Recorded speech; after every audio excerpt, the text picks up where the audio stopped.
Hello, Mech fans. This is Duncan Fisher. Hold on firmly to your mana potions, fireballs, and familiars, because you are tuning in to your regularly scheduled episode of the First Circuit Podcast.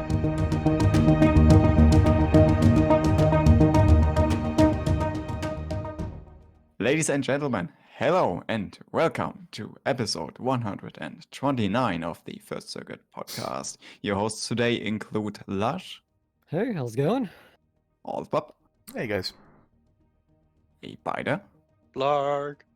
And myself, Ian Druseri. So, last week we had a pretty exciting episode with special guests, and as promised, today we're gonna catch up on all the things that happened in the Mechwarrior and Battletech franchise throughout the past 4 weeks, I think it's been since we last recorded. So, obviously there's stuff with the Battletech Kickstarter, we're gonna quickly dive into that. Wave 1 is arriving, there are new items, I'm gonna quickly show you around because it's really exciting and I'm so freaking hyped. There was also a teaser for the MW5 DLC, there was some sales and events going on with Mechwarrior Online. They've announced loyalty rewards for 2020, which we weren't sure if they were going to do. And Mechwarrior Online is gonna be revitalized? Question mark? Stay tuned to find out more. Oh no, this is yours or someone else's? No, this is not mine. So, Okay. Battletech Kickstarter Wave 1 is arriving right now. Yay. At least for a lot of people. There are some places like California, which has been delayed 2 weeks. There are certain like continent areas which are delayed, as I've announced a couple podcasts ago. But like I know many places in the US have already gotten it. I've seen pictures from Spain. People have gotten it there, and it's slowly being shipped out. And I'm so freaking hyped to finally get my hands on Wave 1. And yeah, just to show you some pictures of actual proof, like people are indeed getting their Wave 1 Kickstarter. Oh, that's nice. I like that I'm patch. so excited. The patch is cool. And I just need to reiterate, 35,000 Urbies. 35,000? Every backer in Wave 1 is on average getting 4 urban mechs. That is so many Urbies in the Battletech community, and I'm so excited to read all of the stories people have with Urbies. Yeah, definitely. So yeah, Wave 1 is arriving. Keep an eye on your email inbox. You might get a shipping notification any day now. Except for California, where it's like the UAV, destroy one UAV, it's like that now. You're gonna get it eventually. No, I want it now. Right. And on more Battletech Kickstarter news, the Pledge Manager has been reopened for Wave 2. So if there's anything you've missed in Wave 1, if you found more money under your cushion that you want to spend on Battletech, please do so, because Battletech needs all the money it can get. You can now change your pledge for Wave 2, and I believe if you have not pledged, you still can get into the Kickstarter for Wave 2. Shipping originally planned for late 2020, no real update on that. Also, we do not yet have a picture of the Urban Mech plushie, which is absolutely sad, but there you go. You can reopen your pledge, change your stuff. And there's reason to. So let's get over to this last thing. There are new items in the Battletech Kickstarter. It's called Wave 2.5. And like most of it is not too exciting. They've got a couple new maps and stuff like that. But what's really cool is they've taken 6 of the most iconic Battletech novels, all related to the clans, of course, which is the Children of Cryengine trilogy, featuring Feeling Kel and his journey from the Kelhounds over to being a Tan of Clan Wolf in Exile. A really good trilogy. And also the Iden Pride trilogy, which is probably my favorite. I really like the character. And they're taking those 3 trilogies and they're publishing them in either hardcover or leather. Collector's edition in leather. And it's a bit pricey. I think it's $125 for the leather version and $75 for the hardcover version. But I mean, these are collector items, and I bought the leather version, and I'm so excited to get them. This is really cool. All right, let's see if they have anything else. You can either buy the novels individually, or you can buy a package and basically get the 6th novel for free each time. Oh. Yeah, they're also adding some maps, and what's kind of exciting. There we go. Actually, a few exciting things. You may have seen there were some puzzles you could buy for Battletech a few months ago, which are really pretty. They're foil, they are fancy, and you can get them in the Kickstarter for honestly a bit high price, but then again, it's Battletech, it's niche, so you can buy those foil puzzles. You can also buy them as a poster, and there are 2 sets of dice you can buy. One of them is really cool. It's a tactical dice kit, so you get 2 big dice to actually make your walls, and then you get either 12 or 15 small dice to put down modifiers, like how much your mech has moved, so you can mark down what the evasion modifier is, which is really cool. That's cool. I have like 20 different kinds of dice in my Battletech box, so I can mark these things, and now I can buy one set and have it actually look pretty. And the final thing, and I promise I'm gonna shut up about the Battletech Kickstarter in just a second. That's The alright. final thing is going to be it's called the Lost Tech Dice Series, which is super weird, super cool, and holy crap, is it expensive. Yeah. It's $50. You only get 2 dice, I think, for $50. So it's really What a expensive. what? But 2 these dice? What? These are old AF. Bob, you probably remember it. Battletech had like 20, 30 years ago, they had an event where they did a real life wedding of Yeah. Mhm. Melissa Steiner and Hans Devian, where they had cake and it was all pretty and fancy. And these dice were supposed to be the wedding gift. So rather than the plates with the Capellan logo, everyone would get a dice. However, at least as far as I can tell, they also made dice for the clans, and they weren't ready to announce clans at that point, so they never distributed those dice. So now you can buy them as part of the Kickstarter as long as they're still there. Totally object to this because Lost Tech, no. Okay, because there's Wolf Dragoons that I could see, there's clans in there. That's not Lost Tech. If they did, like, say, Lost Tech of old companies of Battletech, like where the companies got destroyed during the Succession Wars, that's Lost Tech, or something like that. So, Lost Tech Dice Series, it's cool. I mean, don't get me wrong, for $50 for 2 of them, yeah, that's yeah, it's referred to as Lost Tech because these dice are really old, and there's no way you're ever gonna get these again if you don't pick them up now. Well, I mean, these are actual collector items, and okay. I didn't buy them. Even I'm not that much of a whale, but that's a piece of Battletech history right there. Well, like I was thinking, about actually making the plates, with the Capella logo thing, and have them cool. Yeah, no, Vince, I was thinking actually buy a place it. well, I couldn't sell them, but I could give them away or something like that. But get the plates done, and I'm sure there's some buddies somewhere or some company that makes plates, and get the logo on there just to have it. To be cool. Official merchandise is always something different than just getting someone to make it. Yeah, true. Yeah, cool. So really cool stuff you can get in the Kickstarter for Wave 2. If you want any of these items I just mentioned, or if you have any other changes you want to make to your Kickstarter pledge, you can do so for another, I believe, 2 months until they're looking into closing the Kickstarter for Wave 2 permanently. Yeah.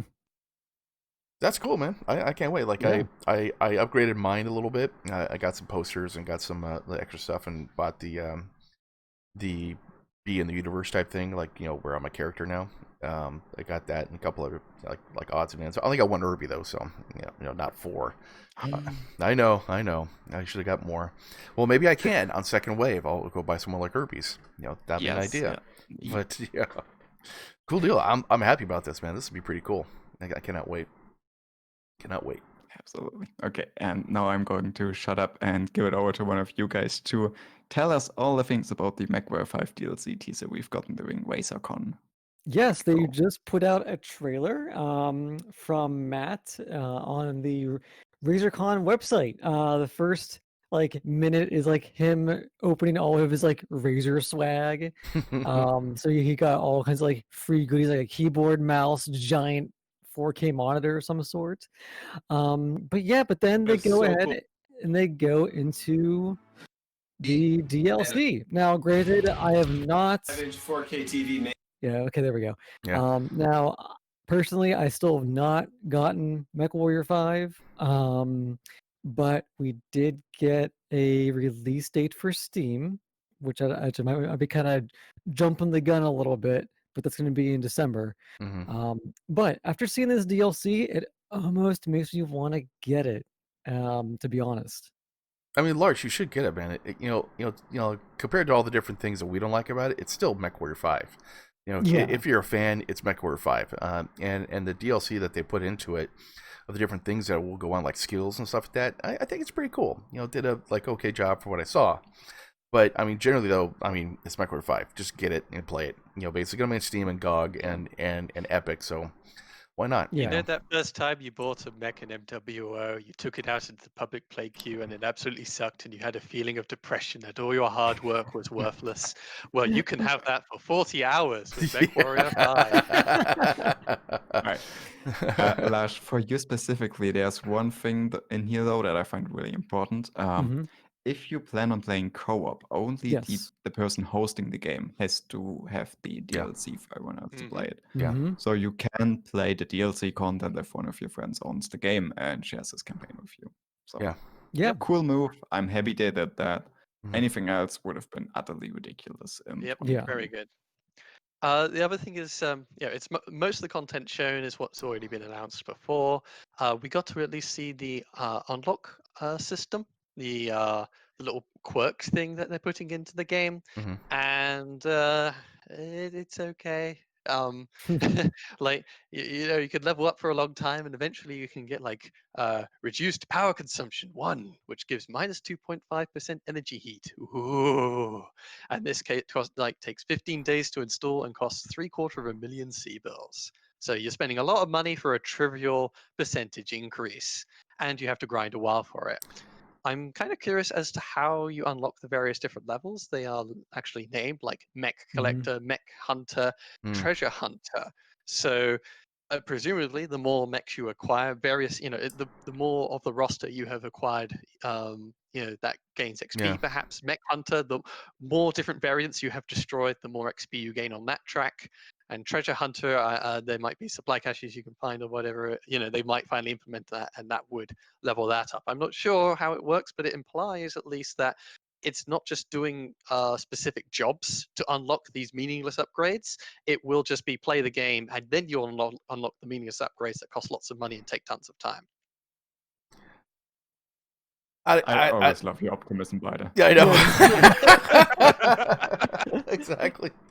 I don't know about what it's gonna be like or anything else like that, but but you're talking about it's gonna cost $250,000 C-bills to go do. I'm like, well, I have 300-400 million. I have no problem with that. Basically at that point, because once you actually find the rhythm of how to make money, you're it's set. A late game. It's a late game system. Once you've unlocked most of the tree, you have an awesome. You can put 4 of that on, because the energy nodes are also spread randomly around all the different nodes that we can see. So you have to do all the different trees to actually specialize. And so by that, it's only late game once you've got assault mechs that you can really try things out with this tree, I have a feeling. And then you can put in 3 or 4 levels of this, and you'll have minus 10, maybe even 12% energy heat, which is actually not too bad. It will mean you can find those PPCs a lot more often. Don't just give me your NPCs, man, because they suck. I mean, I really hope to upgrade the AI on this, though. I really do. Yeah, I mean, that's me one thing, but I think it's also interesting now too that they're adding in some new weapons and new equipment, so that this game is still being worked on, which I think is great. Oh, ECM, okay. Because it's one of those things where for a player who didn't purchase Mechwarrior 5, one of the reasons why I didn't really get the game is that, just from people talking about it, that it didn't feel like it was fully established almost. But now it feels like through the modding community, which has grown a lot more since then, and just now they're putting in new equipment. They're putting in a batch of new mechs now too. They got, I'm going through the video. Got the champion. I got the Vulcan here, Hatamato Chi, the Corsair. I mean, these are all things that we got in Mechwarrior Online. And of course, we don't know the price of the DLC. I've heard it rumored that it might be about $20, give or take, USD. But if you factor in the amount of money you're paying, if it's gonna be that low, you're getting what, like a bunch new tech, a bunch new mechs. This could be worth it, especially during the fall winter season.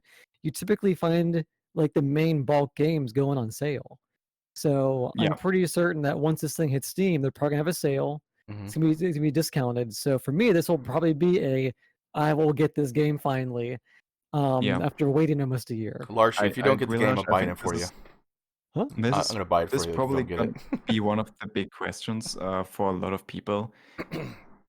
It's on Steam. It's effectively a new game. Is it still going to go on sale during the Steam Winter Sale? If it goes on sale, Mm, I see a lot of people picking it up who've been yes. holding out.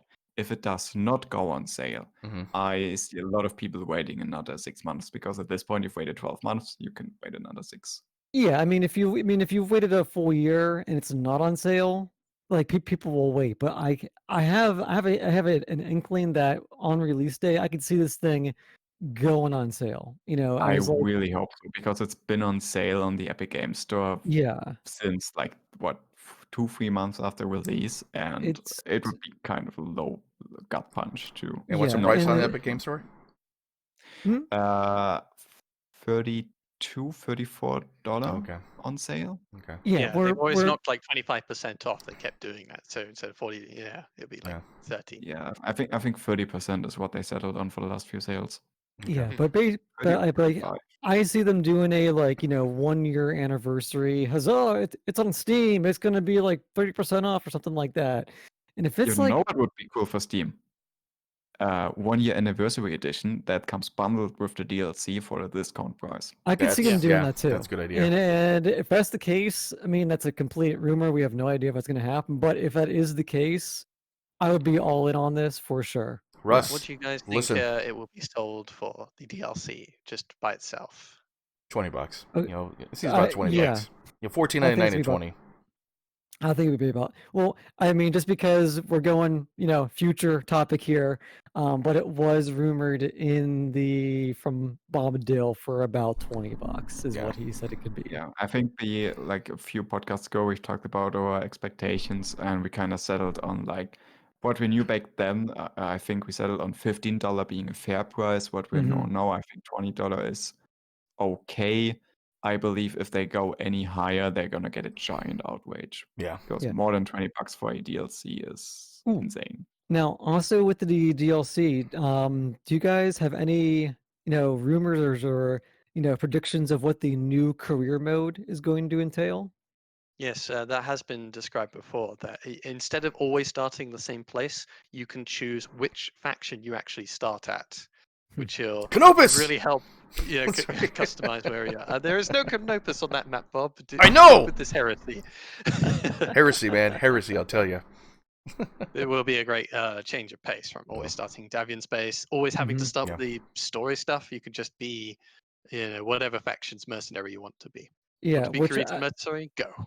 which for me in particular, we're like, I think this gives me one thing that I'm really going to enjoy, because for me it felt like the game was very linear, which is not a bad thing. Mhm. Oh, Linear yep, different games are starting, not bad, Yeah. but I different feel like starting mechs this, as well. Different yeah, starting mechs.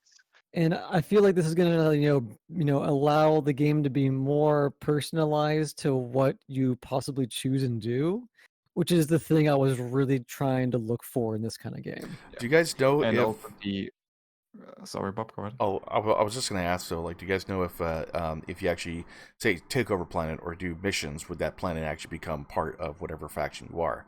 So if I'm Lao and I charge into Davion, that's not even going to do that? Probably not going to go Okay. that far. Yeah. But hey, if They- you want that experience, I can highly recommend Rogue Tech.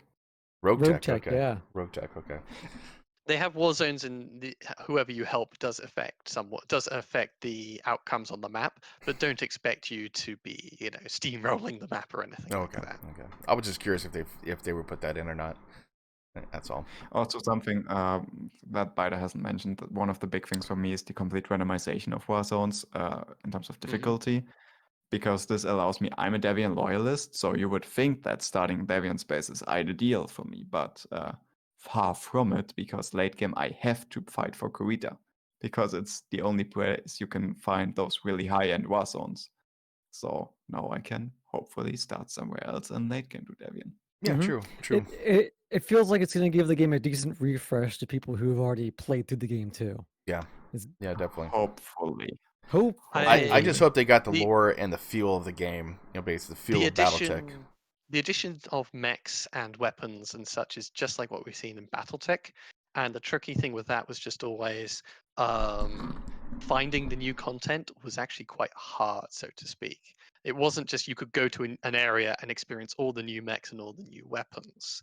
So they're sprinkled in the big, huge, arena that is MW5, and it will help liven things up. I'm not sure, just like with Battletech, even with that, with their fairly good DLCs, it was sometimes hard to find the new content. Mhm. Yeah, true.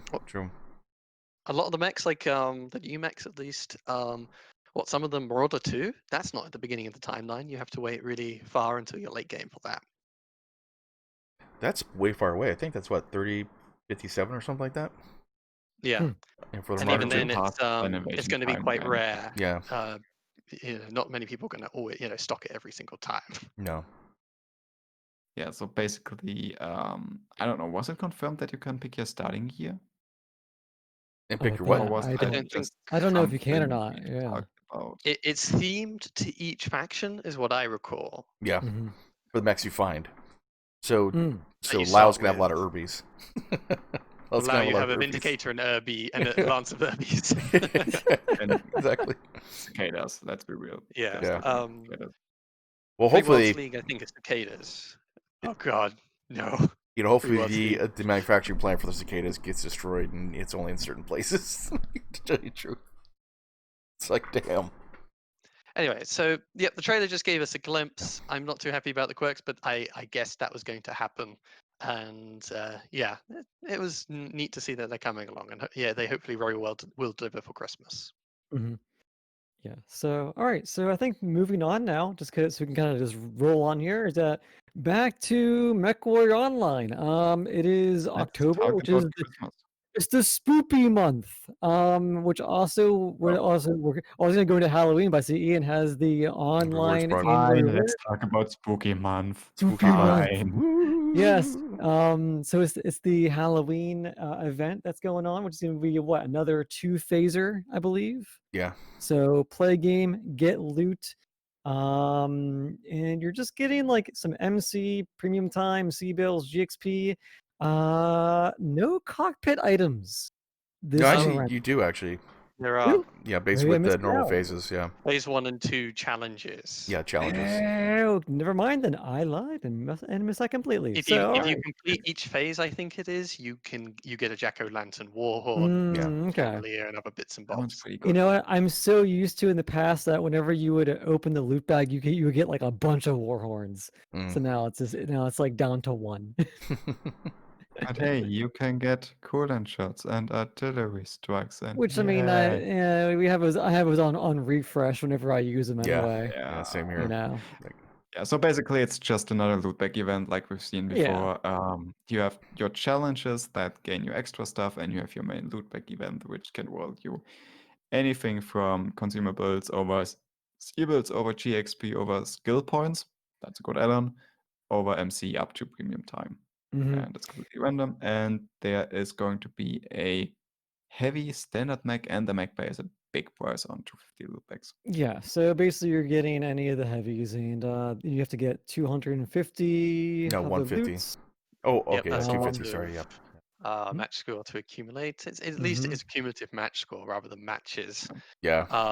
But yeah, that's a fair bit of accumulative grind, and damage it's for not the that second one. amazing a reward, unlike a champion mech or something they've done in the past. Yeah. Granted, one thing they've changed, which is pretty good this time, you don't have to get every last loot bag to gain the big prize. You can get a total of 300. You only need 250. Yeah. And accumulating damage up to a total of 15k. I don't pretty think easy to 15k do. damage is that much. That's Mm-mm. fairly. Wait. Phase 1, it says earn up to 150 loot bags. Phase 2, it says earn up to 100 loot bags. Oh, Oh, up yeah. to 100. Okay, yeah. You have Never to mind. earn I all misread two. that. Okay, damage, yeah. Yeah, damage. Yeah, We you have have to to get com- all the effects. Yeah, Okay. you have to complete both phases to get this prize. So, Fine. yeah, you have to go through to completion. But There I mean, the is bonus damage thing. redeems, Yeah. 50 loot bags if you get a complete collection, which is a fairly big Don't. amount of monies. So now, complete collection is actually, Oh, yeah, okay. when I click through the link, it's the discounted things. Oh, So, like yes. Irby 48 hours. collection for $13 right now, for example. Mm-hmm. It's not bad. Yeah, Bob, These collections are pretty good. yeah, you know. Yeah, we've Yeah. liked the value of these in the past. I thought Yeah. it would be a complete, collection from just straight from the store, not a discount. Yeah. Mm-hmm. But those are called ultimate collections. Ah, yes. That's what threw me Yeah. off. Yeah. Mm. Okay, so it's not an ultimate collection. Now, what's in this collection? Like, can you go ahead and like look over it again? Yeah, the complete collections currently, again, they change every 48 hours. Currently, there's the Irby, Arctic Wolf, Nova Cat, and Warhawk. So this could And- change by the time you see the podcast. They Yeah. will. It's 3 Yeah. hours before they expire for Yeah. when we record it. Okay. I record on there's Saturday, so always yeah. the value for clan heavies and assaults is The It's a little value for pricey. infield lights is pretty solid. I just get the light one, yeah. Yeah. Whatever it is. Urbies are fun If you want anyways. those bonus redeems for whatever reason, if that's this valuable to you, get a light. I mean, especially if they do exist. If you're a newer player, not bad. Yes. Yeah. Not If you're a bad. newer player, the Irby is solid. Wait for the next time the Irby comes up. Mm-hmm. The K9, baby. K9. Yeah. Yeah, K9, the Missile Irby, and the Street Sweeper even. Yeah. I think. Mm-hmm. Yeah, 6 mech bays, Yeah. 4 standard variants. Yeah. Street cleaner. Okay. All right, and So yeah, bog then standard yeah. loot bag event. Yes. Yeah. Sorry. Yeah, no, that's all right. And there's also an MC sale where you can get 30% bonus MC. It's not the highest we've seen. We've seen up to 50%. But again, if you want the bonus MC, if you really need MC for something, now would be a good time to pick it up. Mhm. And Whole bunch of also, mechs on sale and Mech stuff. a bunch of mechs sales. off and 50% off colors and mech base. Really Yeah, important. not bad. Damn it, they And- done it Yeah. in phases again. Yeah, it's in phases and more. Wait, those are mech packs. Never mind, ignore the mech packs. Those are pretty bad, but definitely take a look at the 50% discount on If you like in-game. spreadsheets and opening up your calendar, you can go look through the sales. I still gotta Yeah. get the Yay. Succomish for my for young Bob. So much stuff. Still gotta To get that segue guy. a little onto our next topic with the bonus MC, that could be work. You could get MC now, and that would Yeah. work towards the loyalty rewards program. Yeah, it would. Yeah, Yeah. true. True. The much more exciting thing, because we've had so many sales. Mechwarrior annual reward program. Let me actually zoom out a bit. So big thing in the beginning is always eligibility. Anything you bought before November 24th, 2020 counts. So you have roughly another month to pick up something like the MC bundle if you want the MC reward.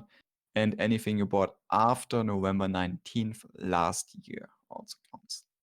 This is important to know because I know a lot of people occasionally spend around Christmas. So last Christmas counts into this year's annual rewards. Because I think doesn't it? The end deadline is when they actually give the rewards. That's almost always how they do it. So yeah, you have it's anything you've done between November 19th, 2019, and when they finally give stuff, which is November 24th. And Yeah. it's your bog standard usual things they're offering. They aren't releasing any new mechs or anything like that, so they just sort of give a whole bunch of lists where you can say choose your hero or loyalty mech from the past if you want. I do not qualify for almost any of these because the game has been on life support and I've just not been buying any Do mech you packs. qualify for the active player reward though? That's the big one. No, I've only Surprisingly, I done do. 60%. Wow. Yeah, like I did actually for young Yeah, Bob, but not old Bob. I'm surprised I actually got that. Not gonna lie. I gotta do it for old Bob. I gotta jump on for old Bob. Yeah. So the only thing that's really new is a complete collection reward if you buy one of their 48-hour collection thingies. Mhm. and I believe the standard and ultimate things are still in there. Yep, top tier if you, for whatever reason, buy an ultimate collection or a combination of smaller stuff. And it's a lot to read through, but I guess if you spend Yeah. money in the last year, you can potentially get some stuff. So I think it should just be mentioned. Obviously, active players, just if you played the game.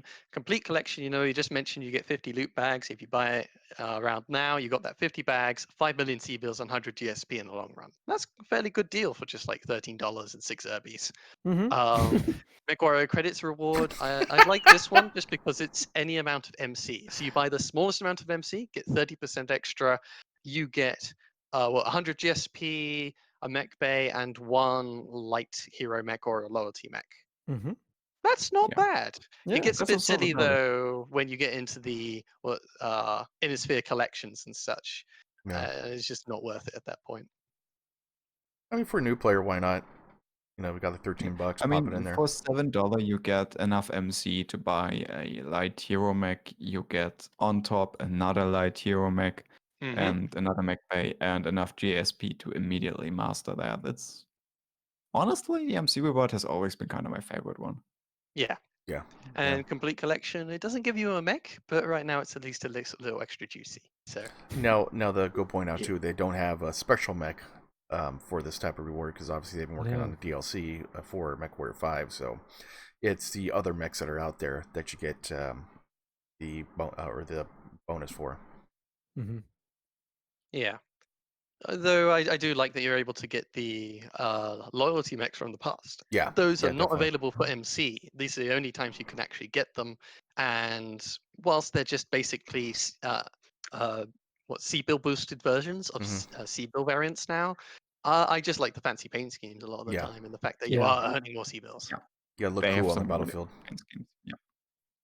Though, to go on to other news in another segue, I am a little disappointed with this loyalty rewards because MWO, they have done some recent streams talking about how they want to actually start up MWO again, like start do some more support, take it off live support, and the rewards program would have been a great opportunity To to make some money.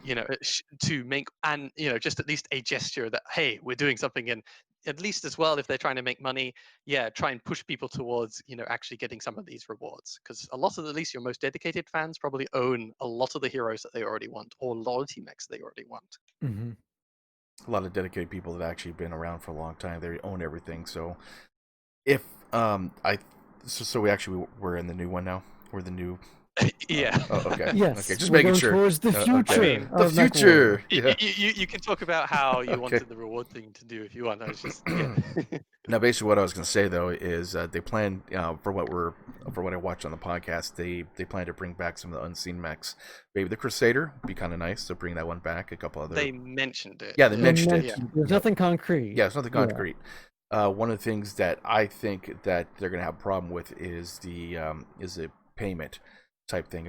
They did mention bringing back some the mech buying part. Can I quickly interrupt you, Bob? Yeah, I love your enthusiasm, but you kind of just jumped right into it, and we haven't even mentioned what that. Oh, by the way, this is, so by the way, go ahead.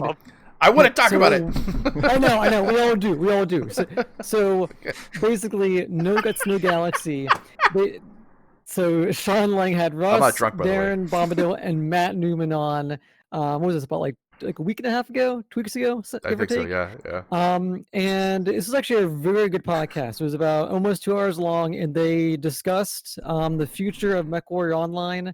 And the one thing I actually really enjoyed about this podcast is that they seem to be more transparent than what they have on past podcasts.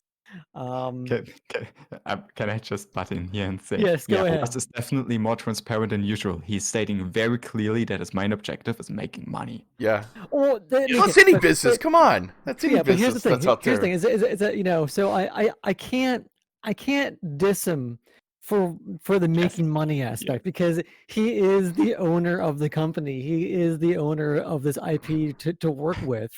So, and it's one of those things where for any company, if you don't have the income you can't put anything towards it. So, but they did go into various topics which Bob would just Jumped full in. gangbang into just now. All right, so I'll stop my shouting because I projected really loud into that microphone. I realized I saw the spike hit. So Bob, go ahead and you can begin to gush if you want, and we'll just kind of pitch in here and there. So go ahead, Bob. I'm done. Go ahead. You're done.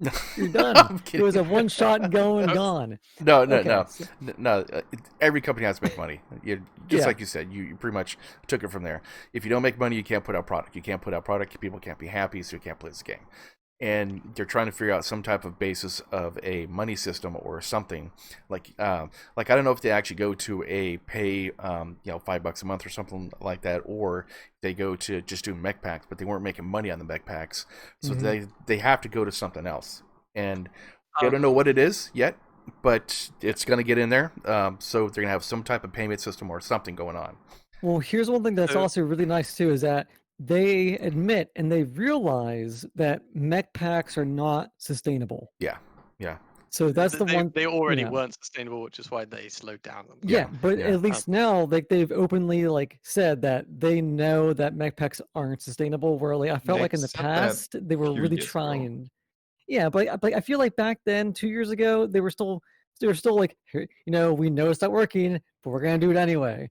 But at least now they're talking about they're going to maybe have a mech pack here and there, give or take. But it seems like they want to really switch it up to a more modernized, free to play, with payment So- options kind of thing. We'll talk about Let sound me try packs and too. paint the picture as I see it, just sort of to establish the stage. And I Mhm. think what Rush has said is that, in the podcast early on, they're saying that MWO still actually has a fairly active player base, like 10K daily users, unique users every day are signing into MWO, and every month there's 40K unique users. So they talk a bit later on about Mechwarrior 5. They're saying Mechwarrior 5 did not necessarily do as well as they had hoped.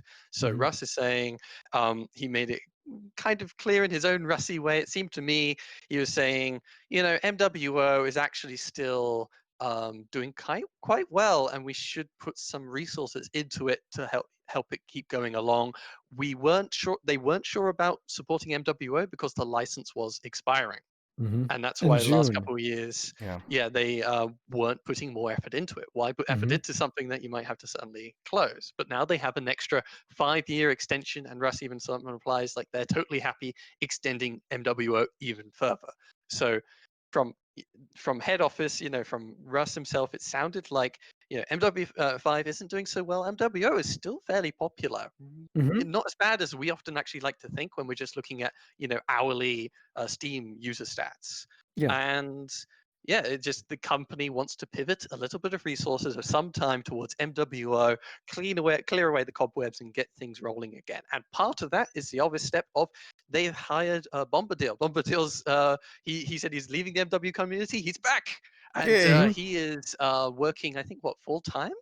Yes, he's full time. Yeah, he is looking in the forums, talking to people, etc., hearing what people want from MWO, and they're going to have a whole long series of talks and discussions. Basically, is what this whole podcast had them chattering about. Just like, oh, there's this idea, there's that idea, there's this idea. We have so many things we could do in MWO, but what does the community say they want? What can we figure out is feasible, etc., etc. So, Russ has just punted some people towards MWO and said, fix it. And that's the stage we've been at for the last few weeks. Sorry. So I've said my piece, but I think that is the scene for what's going on. Yeah. And I really like the way you painted this scene. That's also absolutely my impression. I get the feeling that Russ is kind of, as I said, he's obviously concerned with making money, which makes total sense. But I do get kind of the impression that his main incentive really is making money, and he doesn't care too much in which direction the game is going to go. At least that's my very personal impression. Whereas on the other hand, both Bombadil and Matt were genuinely hopeful and excited, my impression again, to better the game and hopefully revitalize it. And also, since Bida, you mentioned some of the numbers he threw out, one number I find really interesting is the amount of money spent per player, which apparently comes to an average of $90 per player, which is honestly ridiculous. It's apparently the highest number in the MMO market. We can neither confirm nor deny, but it sounds really high, given that It sounds I really What's high. this have based off of, though? Like, what's it based off of? total money spent on MWO divided by total number of accounts Players. that Okay. have been That's not a really considered. good metric, though. I mean, that's just an Yeah. average, but I think that is an actually a very interesting interesting average, though. average. Yeah, Yeah. because Yeah. let's take a look. Let's take a look at just me. I personally have control over 6 accounts. Oh, So my money spent is already divided by 6. And let's Yeah. look at a much larger scale. I'm gonna assume that there's a huge chunk of player who made an account, maybe spent another few minutes, maybe spent a few hours with the game and then left and never came back. And those are still part of the total number of active player. And the average still comes out to 90. This should give you an idea when Wes talks about the whales, how much those whales have spent on the game. Like Yeah. a lot of us, I've put in at least plenty of money. Ian, how much money? How many mech packs have you bought? Just as I a rough don't really estimate. want to talk about it, but I bought the highest tier clan collection. That's already 300. I bought the Phoenix collection. That's another 100, and I Oh my think God. I bought most mech packs on the standard level. That's like $20 to $30 each. So I've spent. I'm one of those big whales. Yeah. Like I've bought at least 10, maybe 20 mech packs, each of them $20, because I usually just got the standard pack. I often bought heroes. I'm talking about, that's $200, $400. And sure, not everyone is, as invested as me, but still, as Ian says, that's the amount that whales spent in the past is pretty darn high. Yeah. I think I spent probably about 400 or 500 around there. Yeah, about $400 or $500, like for all the stuff I got. So before you start getting free mechs. Before I started getting free mechs, yeah. So this kind of comes back to one of the things that has always been known about free-to-play games and mobile games and so on and so forth. You don't generate money by having a giant player base. You generate money from that small portion of your player base that's really spending hundreds and thousands of dollars. And apparently Mechwarrior Online has some people who do genuinely spend a lot of money. Back in the Because day, whenever they released a new mech pack, how many times did you see that new mech on the field? At least like some mechs like the Kodiak or whatever, it was prolific. Like it's just everywhere.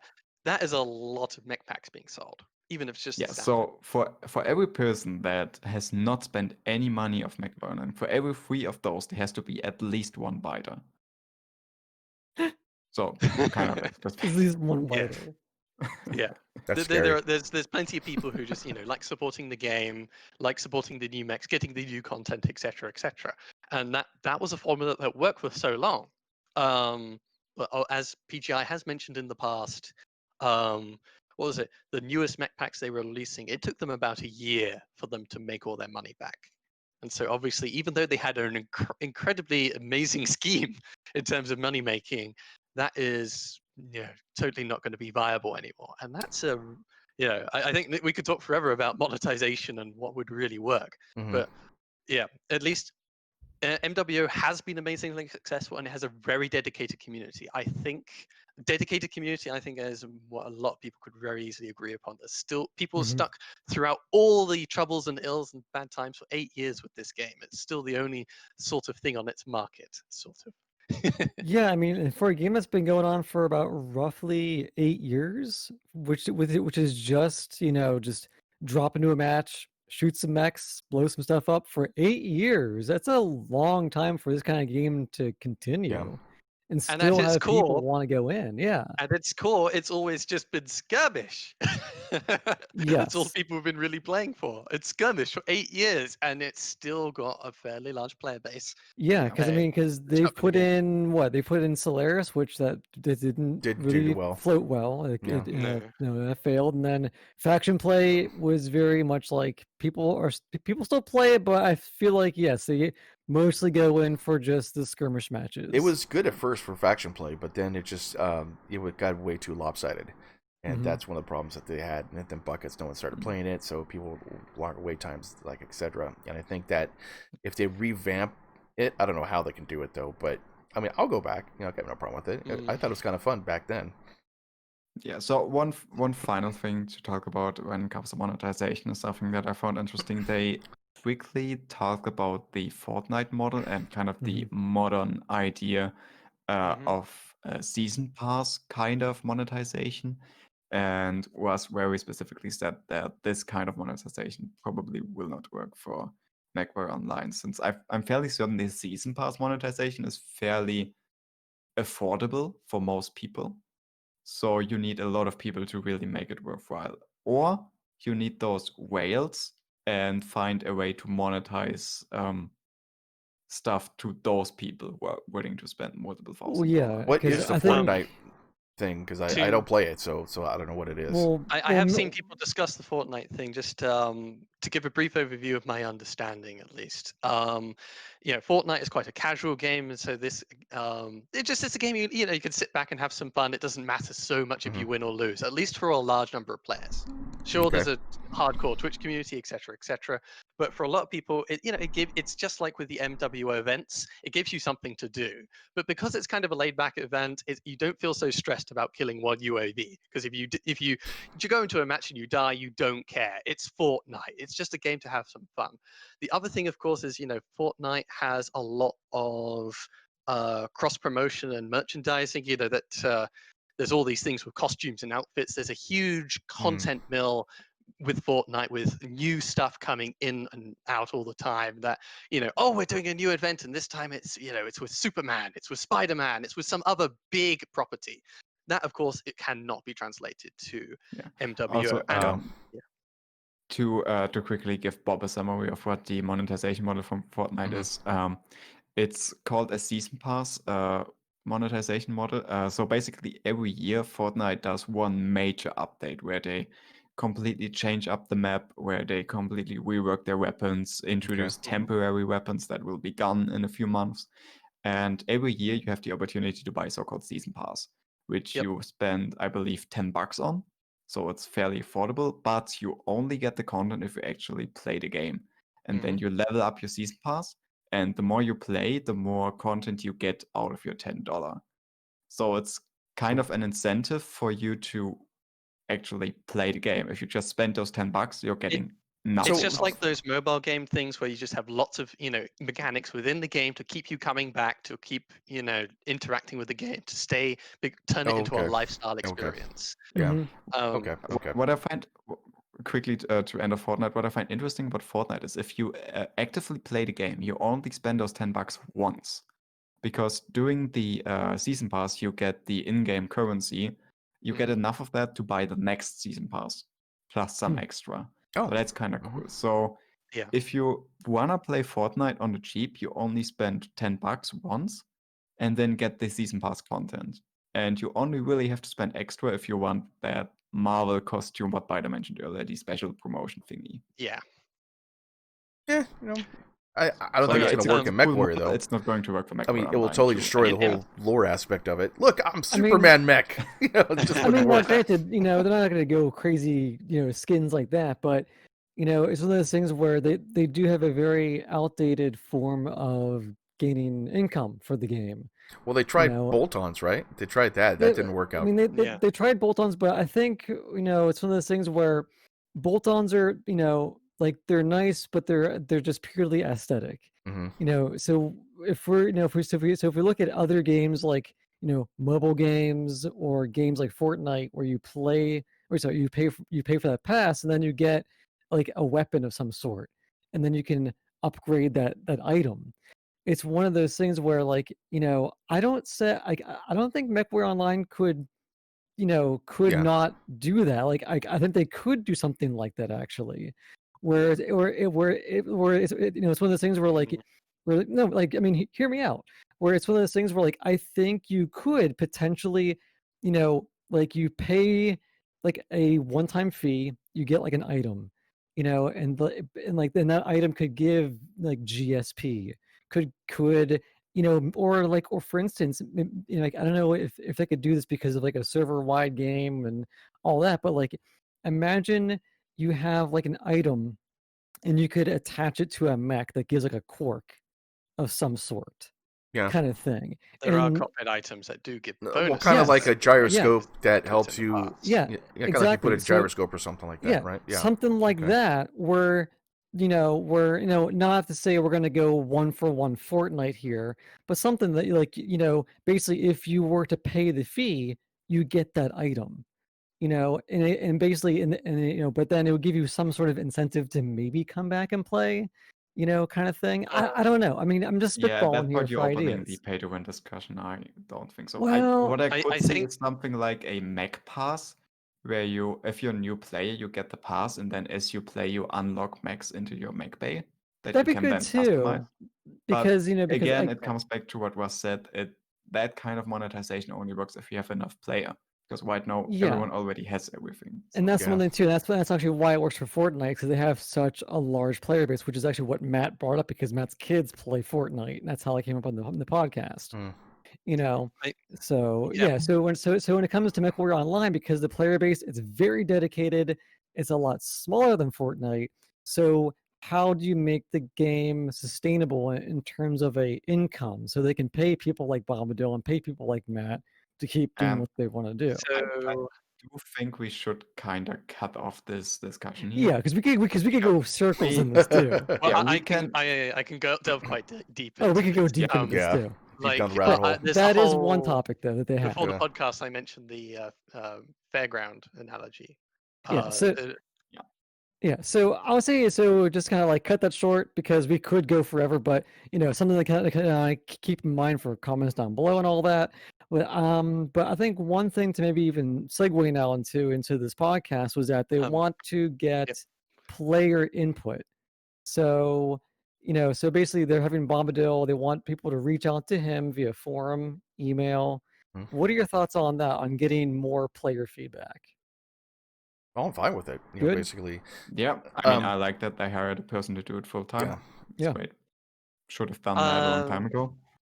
I think there is use to reaching out with people, but the realities of management, of making money, are often quite different from the kind of requests regular people will make. And you just get a whole bunch of like MWO is such a complicated game with so many different systems. Like I've looked in the discussions and so many people bringing back old things like skill tree, engine desync, this or that change, etc., etc. And those are all interesting discussions within the community and things, but there's a lot of faff, there's a lot of noise, and in some ways it sort of reminds me of politics, where it's just a lot of big broad brushes that people want to talk about and brush over. But sometimes you need to actually, like for me at least as an engineer, you got to cut past all that bullshit and just find proper solutions, and that won't necessarily be the outcome you get from community outreach. I will say, to put a glimmer of hope, is that we did see a very good result with the PSR changes. Yeah. Where they're like, oh, we have the idea of changing things. Here's some ideas we have, and then people looked at it and said, oh, all these ideas are kind of rudimentary. And someone they came up and said, hey, here's a better way to implement it mathematically. That was actually quantitative. There were numbers involved, and people who were good at numbers could sit down. There's a dedicated community out there. If PGI give the community some things about numbers, I think you will be able to get some actual useful things from it. If you just talk about how will you make the game fun, you're just like, well, I liked it when the engines were related to the agility was related to engines. Oh, I don't like skill tree. I mean, there are certainly ways to optimize them. Like one thing I would say, delete the jump jet tree, give all those quirks to everyone. All mechs all the time. Easy change like that would help improve the game and reduce the complexity of the skill tree. But it just, you get so, there's just so much pulling back and forth on the rope about who wants changes. Oh, Solaris hasn't seen any love. Oh, faction warfare hasn't seen any love. Oh, I still really want faction warfare to, it's just, for me, at least as an engineer, I want practical solutions. And I feel numbers, quantitative things, that was the most successful we had with PSR changes. Yeah, and I agree with you too also- on that as well. Yeah. Also, though, that's why it's so important that they do have Bombadil hired on as a full-time person to solidate it, because there is so much noise. If you look at the forums, there are so many comments, and you need someone to read all of those. Not to really listen to all of them, but to just kind of Filter them out. get yourself a list and be Yeah. like, okay, he's talking about engine desync. set a mark. He's talking about max scale, set a mark. He's talking about the game engine, set a mark. So Mhm. at the end, you can just kind of say there's so much interest in that topic, there's so much interest in that topic. Okay, we're gonna look at this one first and see if we can find something that makes sense financially. Oh yeah. Yeah, and yeah. that's the one thing too, where I'm not gonna pull this back into the finance either, but it's one of those things where like you need to, go through all these suggestions where, thankfully they have Bombadil, but there's gonna be a lot he's gonna have to, he's gonna have a lot on his plate. Yeah. It's not going to be an easy job. Yeah, and so- I'm glad that he understands that. He made it Yes. very clear in the podcast. Yeah, so it's one of Yes. those, and the thing is like, and actually because for some reason it's fall season, this game for some reason pulls me back during the fall season, and I've jumping back into Mechwarrior Online, and again like I want to see this game thrive again because I'm like, okay, now it's time. I've had a break, and I want to jump back in. I want to have some fun again in this game. Yeah. But it's one of those things where like getting player suggestions is not a bad idea. Like it's very good, but it's again like I really hope we can just narrow down the points that are going to be good from a like a feasibility and like a financial standpoint, because I- I feel like we're going to get a lot of suggestions of, hey, we want to do this thing because it's going to be really cool and people are going to latch on to the idea, whatever it could be, but not realize like can't- what is needed in the background Yeah. of a game Yeah. development sense, because think- Paul I brought think- he brought that up. Yeah, the important thing right now, in my opinion, is you need to make that initial round. Just everyone go wild. Just say whatever the F you want. Aliens. And put out all your Aliens. suggestions. And then you need one person, for example, Bombadil, to just make some quick notes. Not read it in depth, all the suggestions, just make some quick notes and go at them. And then phase 2, you narrow it down and be like, okay, those might be the 3 topics that we can actively look at. Yeah. Here are our ideas. Give us concrete feedback to Mhm. those 3 topics. And I think that, in my opinion, is the way forward for Mechwarrior Online. Yeah. With For- Battletech, with Mitch Gilliman, one of his big strengths is just telling people no. Yes, Yeah. and Yeah. that's the thing, and that's Yeah. why I and like setting Mitch. expectations. Yes. Yes, and that's why I love Mitch and Battletech, because because he is the person who will just say no. Yeah. And it's one of those things where With Mitch, though, he's charismatic enough that even Yeah, if he there says is no to that. you're still gonna love him. oh yeah, Trust yeah. Mitch is You're Mitch is the kind of anyways. guy who could punch you in the face and I would still love him. Yeah, I know. Thank you, Mitch, for like, punching me in the face. Because that's just how he is. Yeah. But Oh, but it's God. one of those things where with Mechwarrior Online, only because like PSR, they had a lot of good suggestions, but I just I don't want to see it tumble into this, typhoon of just circle around topics upon topics and nothing get done. Yeah. You don't want open spirals. You want a controlled loop. Yeah. Yeah, you get that initial input, and then you So you grab do from it, small basically. loops. Yeah. Small Yes. loops. Keep Yeah. it small and simple. So it's one of those things where I'm not saying I'm skeptical, but I'm very, I want to say like 60-40% divided of, is this going to work in the long run? But I'm hopeful that it is. Yeah. And I'm going to be keeping tabs on every single podcast, every single time Bombadil is live somewhere. And also too, Bombadil said he's going to be playing again, which is Right. great. Yeah. Just the most recent No Guts No Galaxy podcast, which was just Bombadil and Sean. Mhm. Sean was asking him. You had a bit of time to hear feedback, and across the period of time, he did ask him various times, just that what are your thoughts on this and that. So to just give a brief, quick overview. Things that were mentioned in the most recent podcast, they said they want to. People have been mentioning remove the disconnect penalty. Mhm. Is a no-brainer. They Yeah. say, because the disconnect penalty, if you are out of the match for 2 minutes or so, you get a penalty. But booting up the game for some people takes just as long, and loading up the match, of course, takes them about 2 minutes Yeah. in total, and that's really unfair. It's like, you know what? Yeah, we should change the disconnect penalty. Mhm.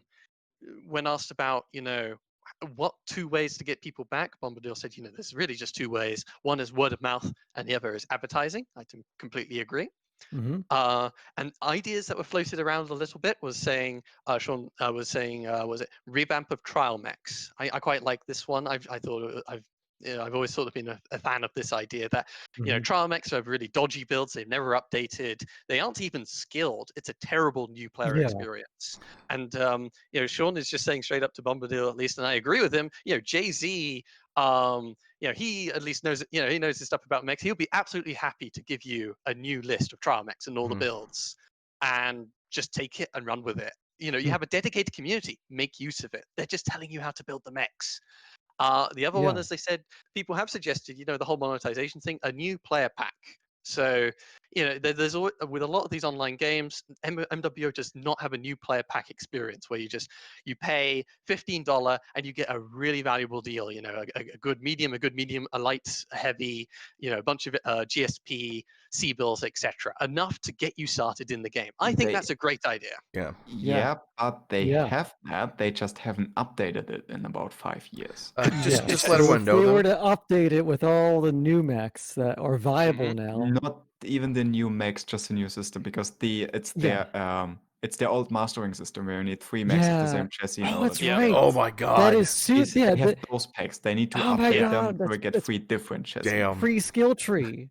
Just let everyone know it doesn't too. give you GSP. Like, new players, of course, start with unskilled mechs, and it feels kind of bad when everybody else's mechs are just 10%, 5-10% better than you, and you have to play 50 matches or more to finally damn skill the thing up. So I think at least those are the ideas that Bombadil put out there, at least during that podcast. And I was like, he is actually narrowing down at least some good ideas from the community already. I thought they only talked about their beards for 40 minutes. Don't worry, there's 10 minutes of beard talk at the end or so. Just let everyone know that our own Larch had a trial mech that was up there as well, by the way. The Nova. Oh, that was a while ago. That was that Nova. I know, it was good. And I still see it. I still see it out there, which is hilarious. Yeah. I like the Nova, but it would be really nice because it's kind of hot if it had heat management nodes. Yeah. Yes. Yeah. Because that's actually the one thing too, is that I submitted it with skills in mind, but not thinking, oh wait, it is 6 medium lasers with like 3 AMS, great for missile protection, but oh shit, it's gonna overheat like a mother effer. Yeah. But but I think if new players could get like a free GSP bonus, something like that'd be kind of nice. One other idea that was floated in the very first podcast and somewhat mentioned later ones as well, that Matt is quite keen on. He's the one who runs all the events and such. Yeah, and as we've been talking about, it's always kind of samey. Yeah. He says, I want to do a unique event queue where you have silly event things going on. So just, everyone is in Aries, or, SRM2s of, 1000% cooldown or whatever. Just, I love it. I love the idea. Cool. Seen this one before. No. Yeah. I want to see it because Matt is like one of us. Yeah. It's like he wants a weekend, every weekend, or maybe like every other weekend, something fun and just, I don't know if you could put in like a special reward if you go in and play it, but just weird zany stuff, like it'd be so fun. Archer volleyball, that was actually fun. That was fun. Yeah, but the thing is though, like I mean, I don't know if you could put like actual game modes like that. It would probably still be like a skirmish kind of game, but just like weirdo quirks, like or basically if you go into this queue, you can only bring in this type of mech, like you can only bring in like an urban mech, or you're just you click the button. Like, you should just have it's like quick play. You just click the button and you're thrown into a match. Oh look, I guess I'm in a mech with no armor. It's no armor day. Yeah. How crazy would it be? Is that it was like you just click the button and it just puts you in whatever is there. So there's no thought. I think that'd be kind of cool, actually. It's supposed to be a quick fun mode. The all random, all mid mode in League of Legends is one of their most popular game modes ever. There you go. So there we go. There you go. Yeah. And also, if you don't want an extra queue, randomized laser colors. Ooh. Disco time. Oh, that would screw up so much. It has a random color. Because people will be like, oh look, it's like a red laser, it's like a small laser. No, it's like a heavy. Like that'd be kind of cool, actually. Yeah. I Oh, think man. at least Matt was passionate about that idea, and I think even if it's not necessarily going to most obviously return in terms of money, even like the thing with the game being on life support for a year was the game is so static. There are hmm events, but the Yes, events are so they're static. plain. Yeah, it's the same. There's only so much he can do with Yeah. those. If he Yeah. has his own separate queue to do silly nonsense, it just it gives you a flavor of something different, something more casual to do in hmm MWO.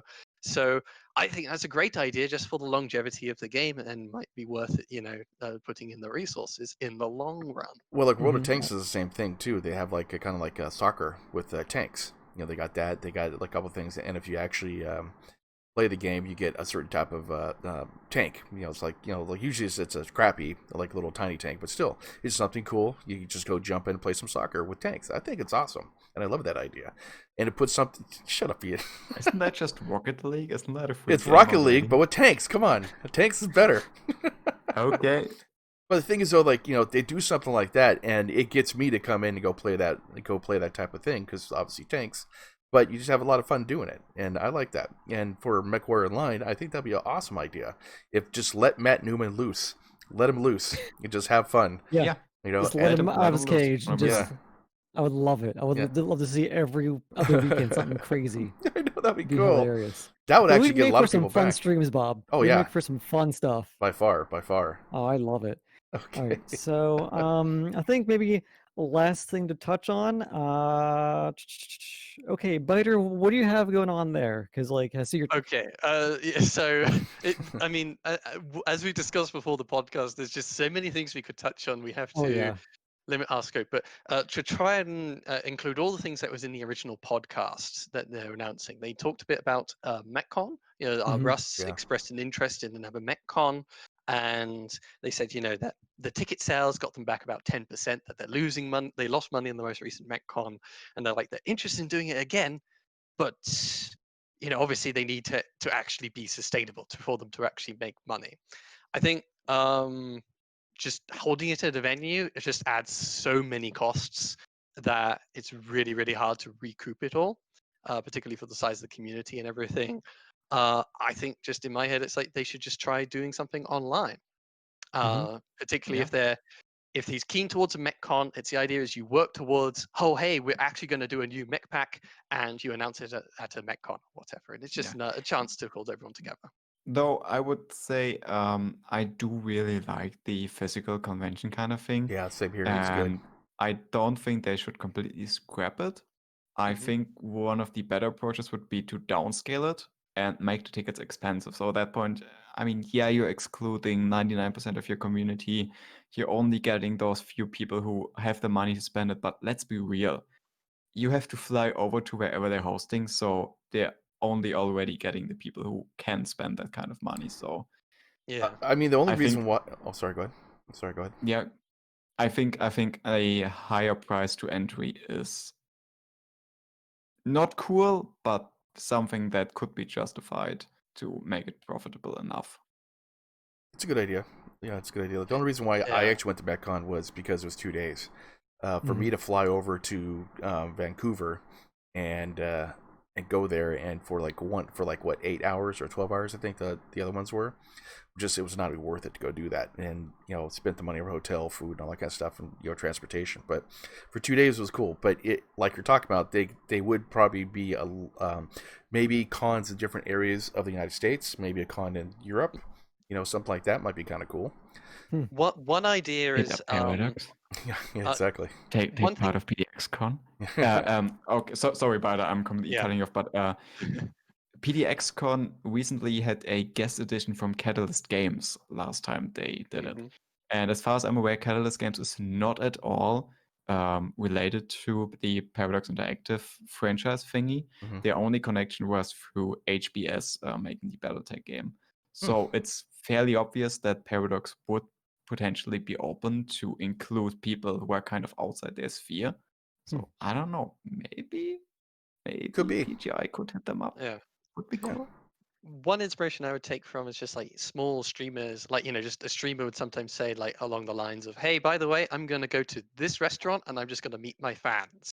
Now, obviously, they might be expecting more people than that, but the idea is it could be easier to rent out a restaurant for a couple of hours and Yeah. just say, hey, people in Vancouver who are fans, come on over and have a chat with Russ. Anyone else wants to come over? HBS has done that a Yeah. few times. Yeah, San Francisco, I think they had one too. So yeah. I think that would be way cheaper, and it just gives you that experience of meeting, people in the community and having a chat. So basically, we're talking about a Russ Bullock tour. Yeah, Russ that's what Bullock HBS pub did. tour. That was basically a Jordan Weissman tour. Here, Jordan Weissman is going to be at this restaurant in that city on that date. You can show up or you cannot. Yeah. Cool. choice. That'd be kind of Just cool. give him, just give him a was giant cool. tour bus and just let him go across country. It has a big Warhammer like on the side of it or something like that. Yeah. That'd be cool.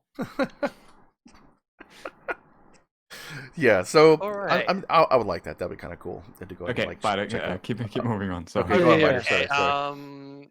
As I mentioned in my painting the picture thing, there was some discussion about MW5. They're planning to cover DLC for the next few years or so. So, they're hoping to extend MW5's life. So they're hoping to get a good amount of money from each DLC and for people to keep coming back. We'll see how that turns out, of course. Yeah.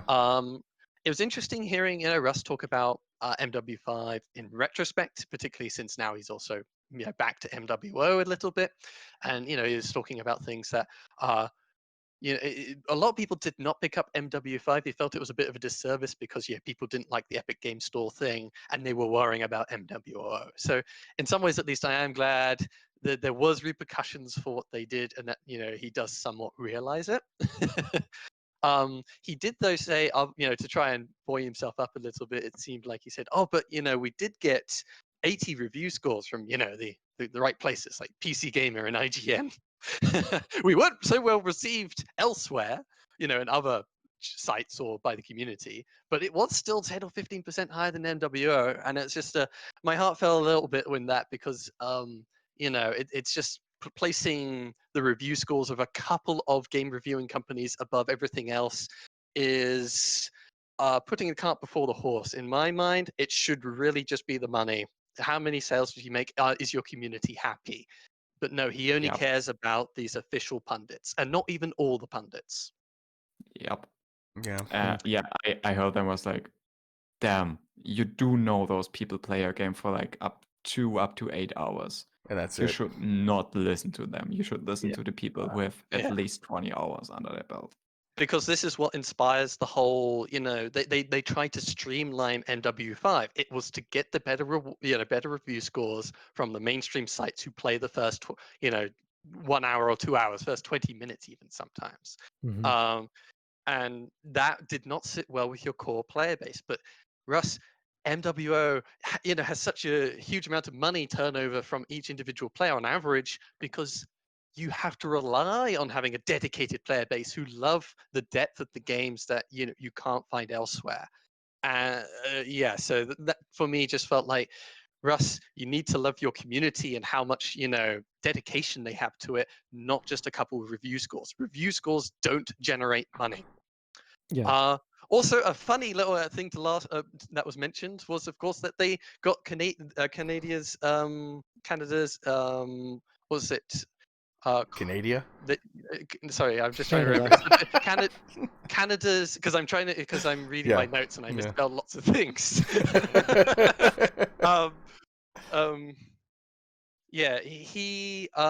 got the best narrative award for the Canadian Game Awards.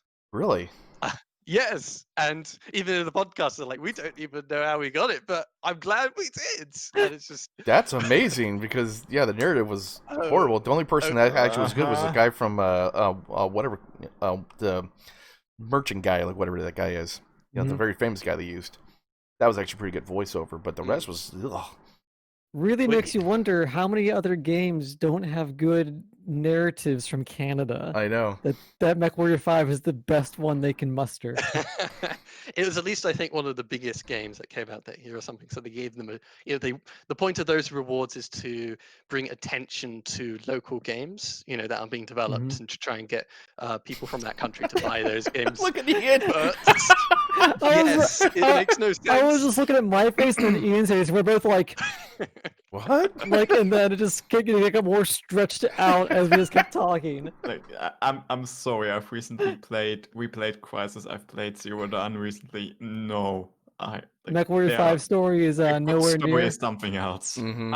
I know it makes no sense, and that's why even they sort of know that. By the way, Russ actually mentioned that he hired an expensive plot man. Yes, Wow. and I didn't know that until I They- heard the podcast. They should have which, fired him really You quickly. paid money for that Yeah, I know. plot? You've been ripped off, mate. Stop looking at the review scores. We should go through the credits of the game and see if there is a name attached to that. The plot man, blah blah blah. Well, Plot I don't man. want I don't want to pursue the plot man. Oh man. Yeah, but don't do any witch hunts. That's all. I'm not going to do a witch hunt. No. But No. I'm just curious. Quite Since curious. I Yeah. am who curious this what person else is. he's written for.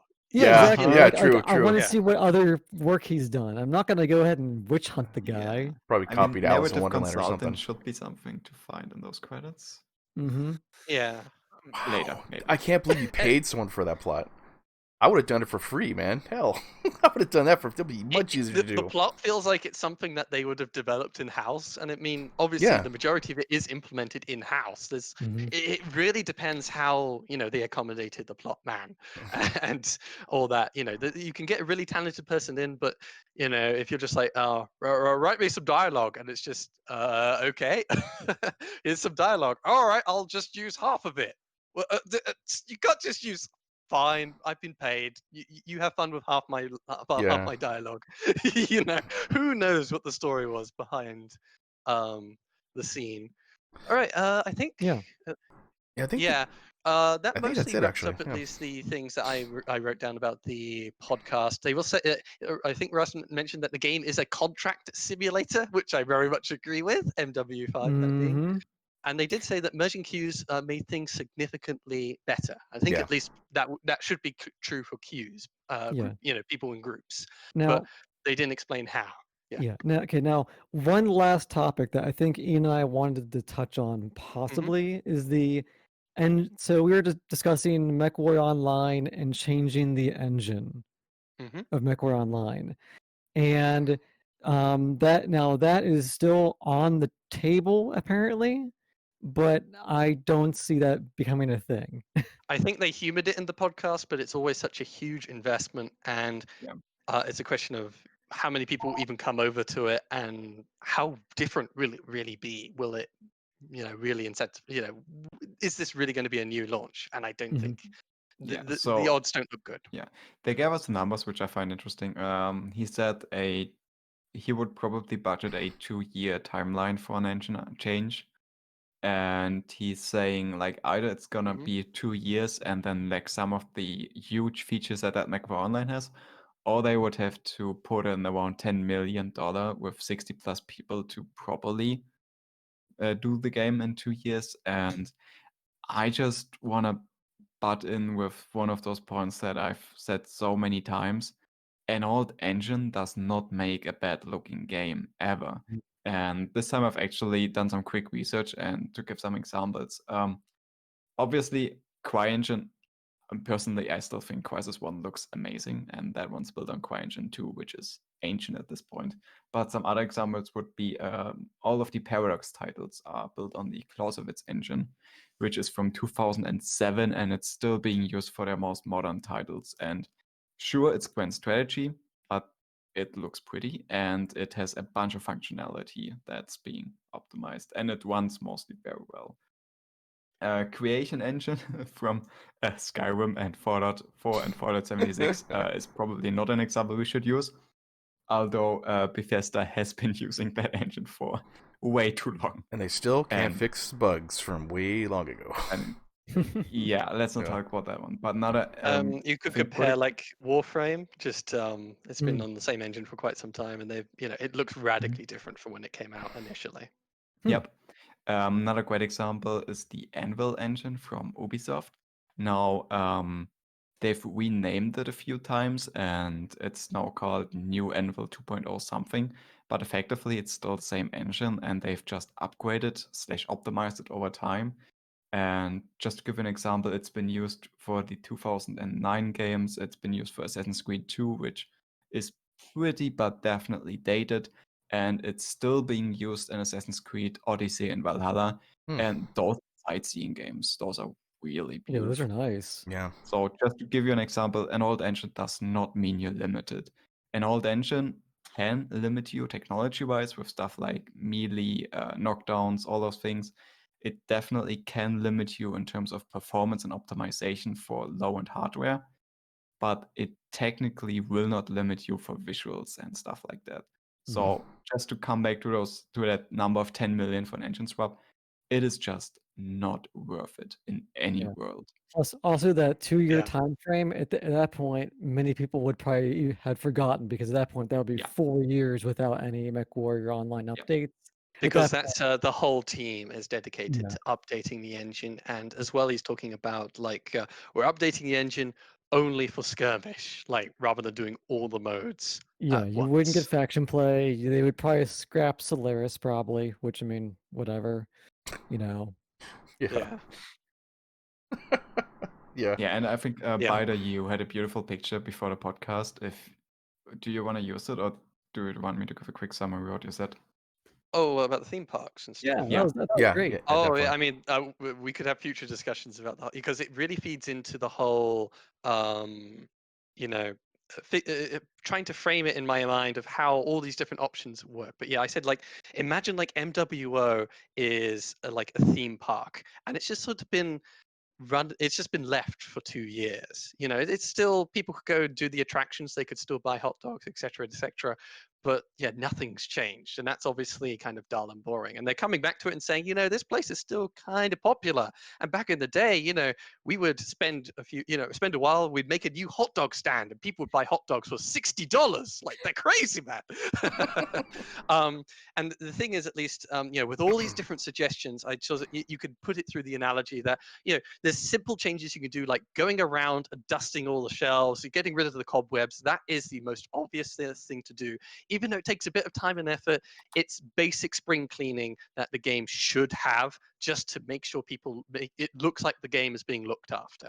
Yeah. Um, And the reason I wanted you to mention the theme park analogy is because it plays really nicely into the engine swap.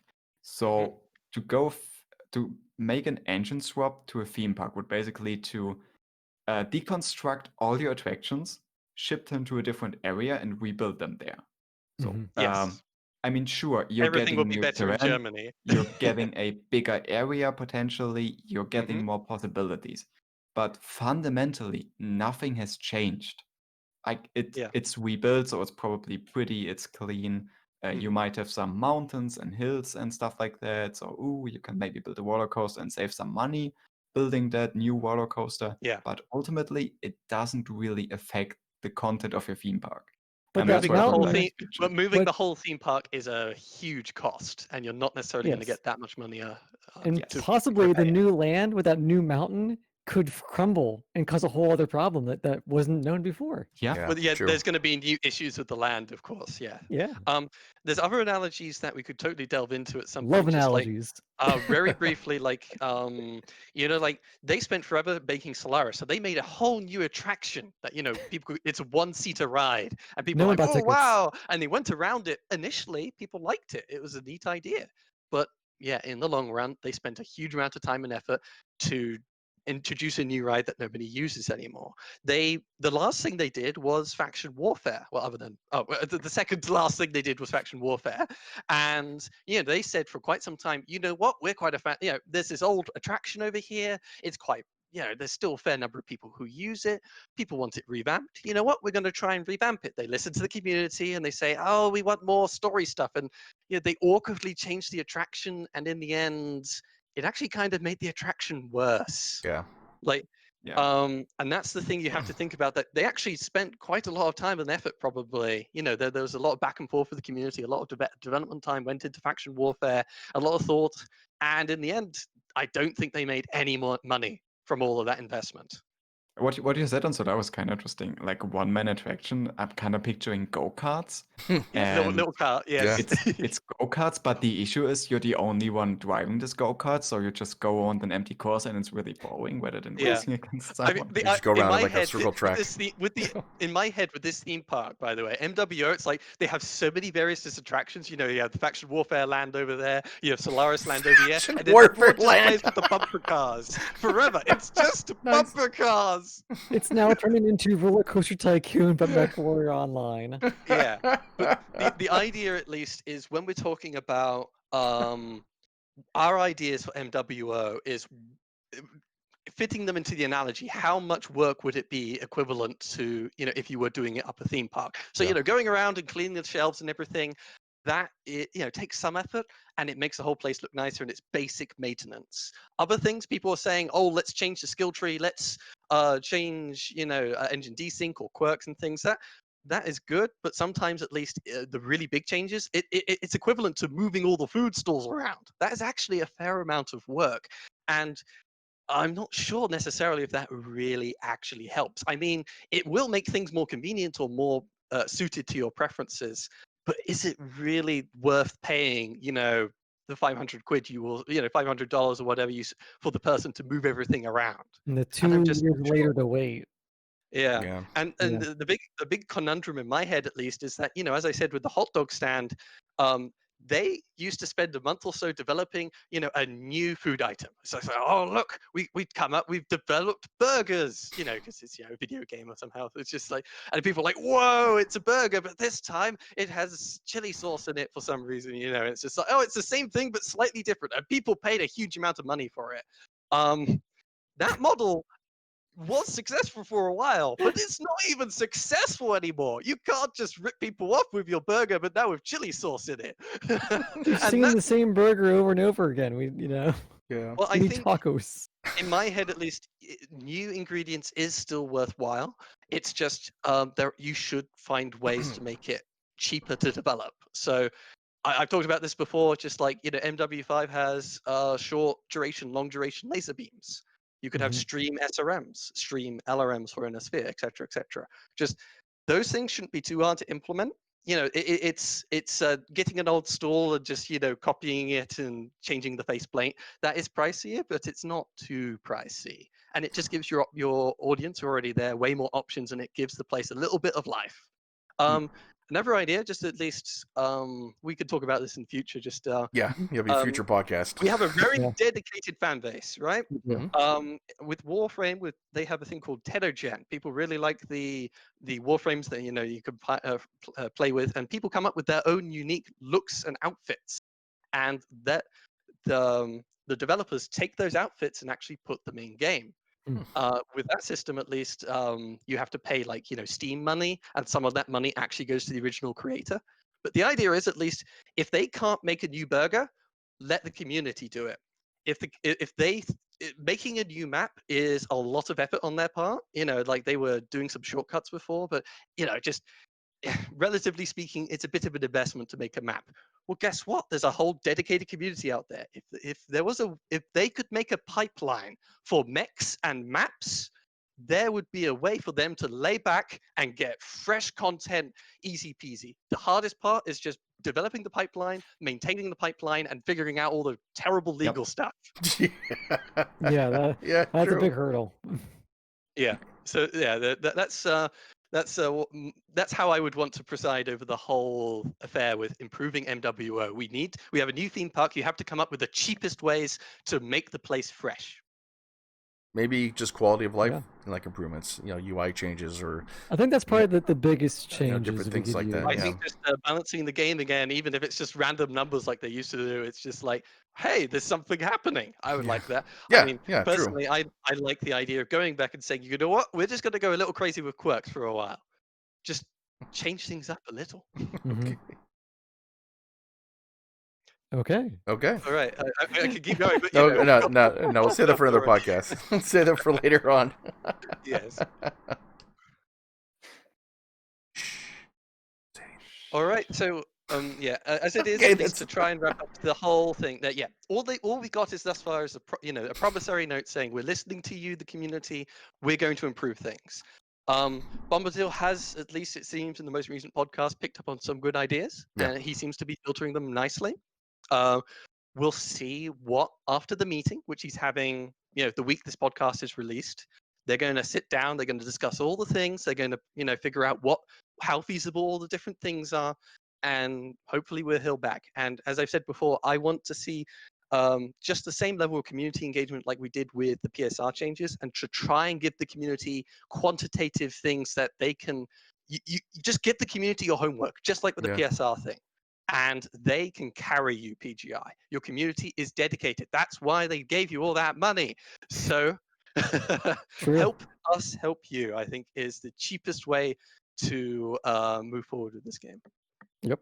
Yeah. Yep, Okay. absolutely. So, to those of you listening to the podcast, you still have a few days to submit your suggestions and ideas for Mechwarrior Online. I believe in the forums or any way to contact Bombardier. He gave out a bunch of stuff like his email, even Reddit probably, and just engage and give out your ideas. And fingers crossed, we're gonna see some real change in Mechwarrior Online in the next few weeks. So I'm definitely excited. I am too. I hope you are excited. This has been the First Circuit Podcast, episode 129. We are all excited for the next episode on 130. And with all that excitement, let's dive into this beautiful new week. Goodbye, everyone. Goodbye. Bye-bye. Bye.